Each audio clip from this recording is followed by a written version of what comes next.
acabou o sonho do Hexa. Dava pra ganhar? Dava. Era um time bom? Era. Tava jogando bem? Tava. Tinha uma defesa ruim? Tinha. Mas mesmo assim não deu não. Deu Bélgica. 2-1 e o Hexa vai ficar, ó, lá pra 2022. O jogo começou com Uruguai e França. Jogo bom, jogo interessante. Eu achava que dava pro Uruguai vencer a França e de fato o Uruguai até que jogou bem, tava segurando, mas entrou sem o Cavani, isolou o Luis Soares, tava difícil pro Uruguai. Só que aí no finalzinho do primeiro tempo, uma jogada meio infantil, talvez, não sei, foi um erro da zaga que não viu o Varane chegar, o Varane cortou ali, fez aquele overlap, igual diz o professor, fez de overlap, quando ele veio pro overlap, invadiu a área. Acho que é assim que ele falaria, não sei, não sou muito imitador do professor Luxemburgo. Mas foi isso que aconteceu, o Varane veio pela ponta, o Stuani, que é o cara que entrou no lugar do Cavani, entrou sem ver o Varane e ele só desviou e entrou. 40 do primeiro tempo ele colocou no cantinho e fez 1-0 para a França. A França voltou muito mais confortável, né? A França joga muito bem quando tá ganhando o jogo, sabe segurar, sabe sair jogando, meio campo tava neutralizando qualquer tipo de tentativa uruguaia e foi assim até que o Griezmann, em um chute na entrada da pequena área, o Muslera, que não é um mau goleiro, não. Até na hora falei que foi uma cavadeirada, né? Mas não foi. O Cavadeiro é um goleiro ruim. O Muslera é um goleiro bom. Mas ele foi defender, a bola escapou das mãos dele. Infelizmente não teve mais do que isso. Teve um choro que chamou muita atenção do Jiménez, que é o melhor zagueiro junto com o Godin. Talvez algum outro zagueiro da Suécia. Mas a zaga é muito boa. Eu costumo dizer que assim, em casa você respeita sua mãe e seu pai, fora dela você respeita o Godinho. Mas não deu. Celeste ficou por aqui. Acho que não sei se alguma geração fica por esse caminho. Talvez a gente não veja alguns em 2022. Não sei. Cebolinha Rodrigues não vai.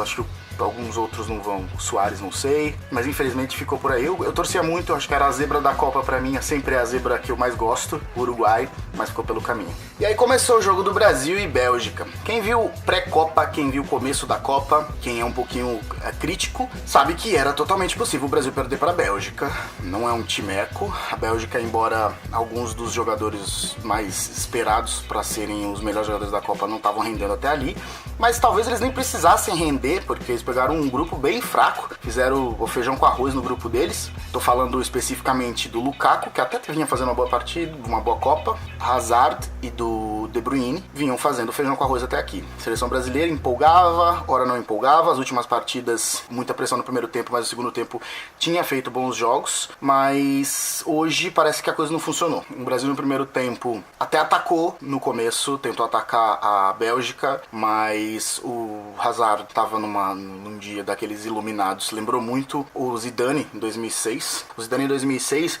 ele foi decisivo sem ser decisivo. Eu explico. O Zidane não fez gol, o Zidane não deu extremos, assim, não deu uns passes maravilhosos, não foi isso. Mas ele tomou conta do jogo de uma forma que eu não deixo você jogar e quando a bola estiver comigo, eu vou fazer a coisa acontecer. Sem precisar dar passe. O Zidane era mágico. Longe de mim comparar o Zidane com o Hazard. Mas hoje, lembrou muito. Porque o Hazard, ainda que ele tenha dado passes, ainda que ele tenha dado as arrancadas dele, etc., ele não... Ele foi o melhor jogador em campo. O Casemiro fez muita falta. O Paulinho foi inútil, desculpa, mas ele não fez jogo. Ele não jogou porra nenhuma, né? E aliás, ele não vem jogando porra nenhuma, né? Mas o Tite não vai tirar o Paulinho. O Tite optou pelo Fernandinho e o primeiro gol saiu justamente dele. No escanteio, o Fernandinho subiu junto com o Gabriel Jesus. Ele, aquele Jesus lá. Jesus. Não fez gol. Nem contra. Não. Continua. Não ressuscitou, não. Continua Jesus. O Jesus bom é aquele lá. Esse não. Esse não. Pois é, o Jesus estava na jogada. Bola desviou no braço, no ombro, no braço do Fernandinho e entrou 1-0 Bélgica. A Bélgica cresceu muito. O Brasil pensava que ia reagir. Sempre quando o Brasil faz bons jogos e não leva gols, eu fico imaginando como o Brasil vai reagir quando ele levar gols, se vai ser igual 2010, porque foi basicamente uma campanha quase que perfeita em 2010, só que aí, primeira vez que o Brasil se viu atrás do placar, que foi o segundo tempo contra a Holanda, aconteceu o que aconteceu. Mas não foi isso que aconteceu não, o Brasil reagiu bem, só que teve um outro problema. O problema é que o Brasil não usa o lado direito, o William pouco recebeu bola hoje, e o Fagner, que é um jogador que apoia bem, eu vivo dizendo isso, jogando pelo Corinthians, ele apoia bem, ele cruza bem, ele é um jogador que faz infiltração legal, tava inutilizado na ponta direita. Isso foi bom pra quem? Pro De Bruyne, que tava jantando ele e o Hazard também, das vezes que pegou a bola por aí. Mas, um dos problemas maiores que teve pra mim foi o Fellaini. Sim, aquele lá que eu não sei pra que serve o Fellaini, não sei. Não, mas hoje foi complicado. Hoje o Fellaini, hoje foi...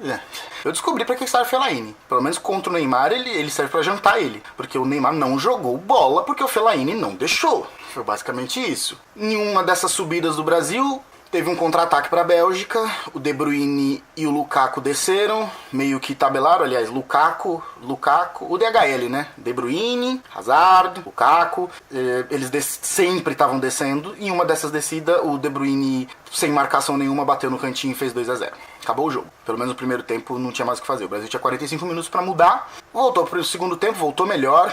Mas ele não tirou Jesus. Não, Jesus não. Eu falei que se tivesse que morrer, ia morrer com Jesus. Jesus bom não é esse. É o outro lá. Voltou com Jesus, voltou com Firmino e tirou o William. Não entendi muito. Ele foi para cima, né? Basicamente foi isso. O Brasil começou a dar espaço. Deixava o Miranda e o Thiago Silva isolado. O Paulinho continuava em campo, mas ninguém via. O Hazard tava fazendo, como eu falei, a melhor partida da vida dele. Todas as bolas que passavam por ele conseguia arrancar. O Brasil criou algumas chances, até que o Coutinho, sempre ele, hein, cruzou, mas na cabeça do Renato Augusto, que já tinha entrado também no lugar. No lugar de quem que ele entrou? Esqueci. 2-1. O mesmo Renato Augusto, em alguns minutos depois, teve a chance de virar o jogo, mas não conseguiu. Mas foi um gol assim, ó, era só... não deu. Alguns minutos depois, o Neymar tentou cavar o pênalti, o Jesus tentou cavar o pênalti. Aliás, foi o Jesus que saiu pro Renato Augusto entrar. É isso. Ou não lembro. Tentei lembrar, mas não sei. Eu sei que o Douglas Costa entrou também, chutou algumas bolas pro Courtois, o Neymar colocou uma no ângulo do Courtois e consagrou o goleiro, pegou a bola dele. O Neymar não fez uma má partida, mas o Fellaini acabou com ele no primeiro tempo. No segundo tempo ele teve mais espaço, mas não conseguia criar, cavou pênalti, nada dava certo. Uma dessas infiltrações que o Neymar fez foi uma bola que ele entrou pela ponta, enfiou pro Coutinho, mas o Coutinho pegou errado. O desespero já tinha tomado conta, caiu pra ótima geração belga. Acho que agora pode falar que é alguma coisa essa geração. Agora pode falar que essa geração é alguma coisa. O Brasil venceu com autoridade, tomou pressão, claro, é a seleção brasileira, mas venceu bem a Bélgica e França na próxima rodada. Amanhã tem Suécia e Inglaterra. Eu acho que vai passar a Suécia. Eu quero que passe a Suécia. E Croácia e Rússia. Eu acho que a festa da Rússia acaba amanhã. Mas então são 2 bons jogos. Perde um pouco de graça a Copa do Mundo, porque a gente queria que o Brasil... Eu particularmente queria que o Brasil fosse campeão, fosse um pouco mais longe. Mas para uma primeira Copa do Tite, acho que foi bom. O trabalho foi bom, embora ele insista em algumas coisas que eu particularmente não gosto. Agora é só para 2022. Uma pena. Fica por aqui. Esse foi o Fala Pouco de hoje, eliminação do Brasil, um pouquinho triste, mas vida que segue. Curte, comenta, compartilha, se inscreve no canal. Esse aqui é o Fala Pouco. Forte abraço. Meu olho continua vermelho, né? Desculpa, eu não tenho a menor ideia do que tá acontecendo. Não tá coçando igual antes. Vou jogar um pouco de ácido nele e talvez resolva.